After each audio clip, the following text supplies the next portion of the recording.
To make machines such as mobile phones or computer work normally, hardware and software need to combine in a perfect way. You can clearly see and touch hardware, but with the software, you cannot feel it directly. There are many kinds of software, but the most important one is the operating system, which manages all of the software and hardware on the computer. The operating system is divided into two types: open source software and open source operating system, which can be modified by users and developers, and closed software and closed source operating system, which you cannot change anything of. Currently, the more and more operating systems are introduced. Basically, Microsoft Windows is the most popular OS in the computer devices, which is similar to Android and the smartphones. Everything started in 2003. Android Incorporation was founded.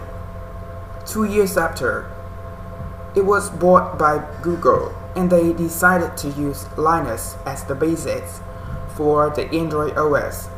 Android is an open source operating system, so you can modify it like what you want. There are many reasons why Android became the most common operating system. Firstly, there are many brands of smartphones running Android with a variety of designs and user interface styles for you to choose.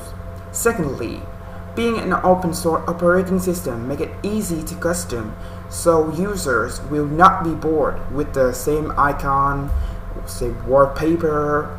It is also simple to connect with other operating systems.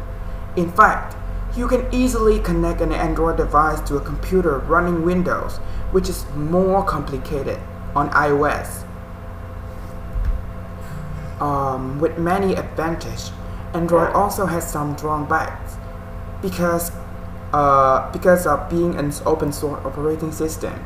Google cannot optimize smoothness in every devices, but they can do it in Google Pixel devices.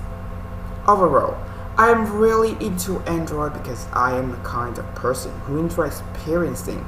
So when using iOS, I feel uncomfortable because I can hardly change the user interface. So an Android device is what I'm looking for. Thank you for listening.